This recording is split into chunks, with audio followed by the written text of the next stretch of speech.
করে শোনাবো। তারপরে আমাদের আজমিরা আছে এবং আমাদের ইমরান এবং আমাদের রেজাউল ভাই, আমরা সকলে মিলেমিশে দুটো দুটো করে গাইব ইনশাআল্লাহ। আরশ পাকের পাকরা কোন নূরে বাড়া নূর বদন, আরশ পাকের পাকরা কোন নূরে বাড়া নূর বদন, আরশ পাকের পাকরা কোন নূরে বাড়া নূর বদন, যার চরণ পরশ পেয়ে ভুবন ধন্য হয়ে যায়, যে দেখে সে হয় মগন মোর নবীজির রূপ এমন, যে দেখে সে হয় মগন মোর নবীজির রূপ এমন, ওই রূপ দেখিয়া চন্দ্র তপন মেঘেতে লোকায়, ওই রূপ দেখিয়া চন্দ্র তপন মেঘেতে লোকায়। আর কি বলে পাবে না কোন মাখলুকাতে মোর নবীর মিসাল খুঁজে পাবে না, আরশ পাকের পাকরা কোন নূরে বাড়া নূর বদন, আরশ পাকের পাকরা কোন নূরে বাড়া নূর বদন, যার চরণ পরশ পেয়ে ভুবন ধন্য হয়ে যায়। হুর ফেরেশতারা বলছে সবাই মা আমিনাকে ঘিরে, মাগো তুই কি জানিস তোর মনে আজকে খেলা করে।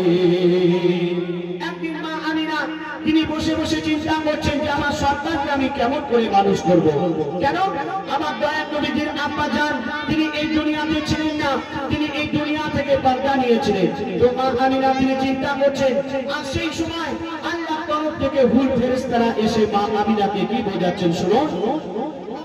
হুর ফেরেশতারা বলছে সবাই, হুর ফেরেশতারা বলছে সবাই মা আমিনাকে ঘিরে, মাগো তুই কি জানিস তোর মনে আজকে খেলা করে, মাগো তুই কি জানিস তোর মনে আজকে খেলা করে।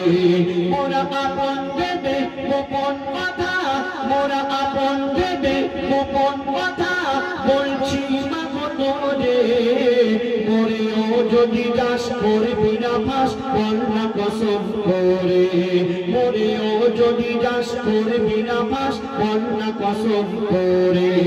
মাগো তোর মানে হাসে যখন, হুর ফেরেশতারা মা আমিনাকে বলছে মাগো তোর মানে হাসে যখন, আল্লাহ ও হাসে ঠিক তখন, মাগো তোর মানে হাসে যখন, আল্লাহ ও হাসে ঠিক তখন, তোর লানের মনে লাগলে ব্যথা আরশ ডলে যায়, তোর লানের মনে লাগলে ব্যথা আরশ ডলে যায়।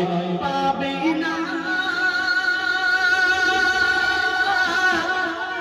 কোন মাখলুকাতে মোর নবীর মিসাল খুঁজে পাবে না, আরশ পাকের পাকরা কোন নূরে বাড়া নূর বদন, আরশ পাকের পাকরা কোন নূরে বাড়া নূর বদন, যার চরণ পরশ পেয়ে ভুবন ধন্য হয়ে যায়।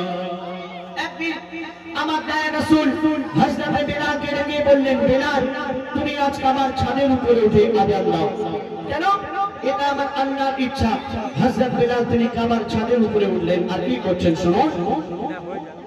কাবার ছাদের উপরে, কাবার ছাদের উপরে উঠে বেলাল পড়ে যায় চিন্তায়, ভাবে কোন দিকে মুখ করে এখন আযান দেওয়া যায়, ভাবে কোন দিকে মুখ করে এখন আযান দেওয়া যায়। হযরত বেলাল তিনি কাবার ছাদের উপরে উঠে চিন্তায় পড়ে গেলেন যে আমি কোন দিকে ফিরে আযান দেব। কেন? আমি তো কাবার দিকে মুখ ফিরে আযান দিই, কিন্তু কাবার ছাদের উপরে উঠে আমি কোন দিকে ফিরে আযান দেব। হযরত বেলাল তো চিন্তায় পড়ে গেলেন, আর কি করছে। কাবার ছাদের উপরে উঠে বেলাল পড়ে যায় চিন্তায়, ভাবে কোন দিকে মুখ করে এখন আযান দেওয়া যায়, ভাবে কোন দিকে মুখ করে এখন আযান দেওয়া যায়। তখন হযরত বেলাল, তখন হযরত বেলাল নবীজিকে সামনে দেখা তখন হযরত বেলাল নবীজিকে সামনে দেখা পায় নবীজির দিকে ফিরে মধুর সুরে আজান দিয়ে দেয় নবীজির দিকে ফিরে মধুর সুরে আজান দিয়ে দেয় আল্লাহু আকবার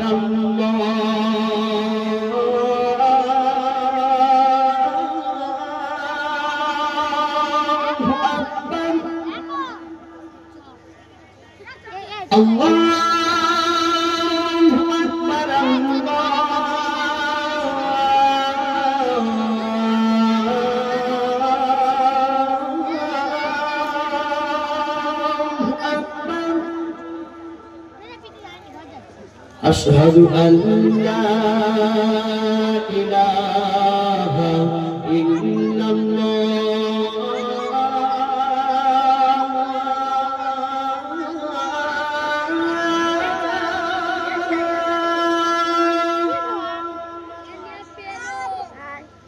Ashhadu anna Muhammadar Rasulullah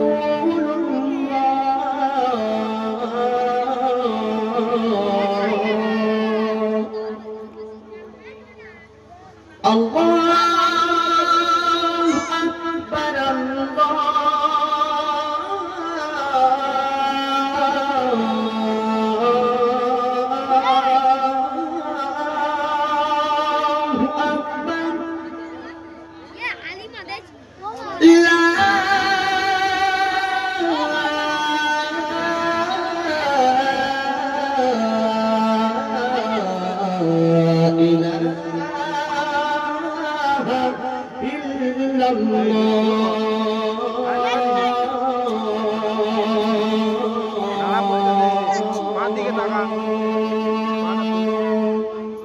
হযরত বেলাল তিনি আমার নবীজির দিকে মুখ ফিরে আজান দিয়ে দিলেন আর আকাশ পানে তাকিয়ে কি বলছে তুমি আজ সাক্ষী থেকো মোর আল্লাহ তুমি আজ সাক্ষী থেকো মোর আল্লাহ রাসূলুল্লাহ আমার কেবলা তুমি আজ সাক্ষী থেকো মোর আল্লাহ রাসূলুল্লাহ আমার কেবলা মোর কেবলার সাথে আল্লাহ মোর হাসর যেন হয় মোর কেবলার সাথে আল্লাহ মোর হাসর যেন হয় আরশ পাকের মাগরামন নূরে পারা নূর মনর আরশ পাকের মাগরামন নূরে পারা নূর মনর যার চরণ পরশ পেয়ে ভুবন ধন্য হয়ে যায় যে দেখে সে হয় মামন মোর নবীজির রূপ এমন যে দেখে সে হয় মামন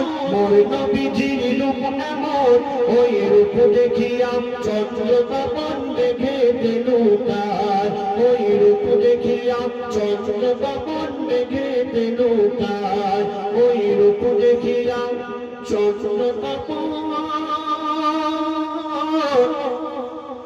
দেখে দেলুকায়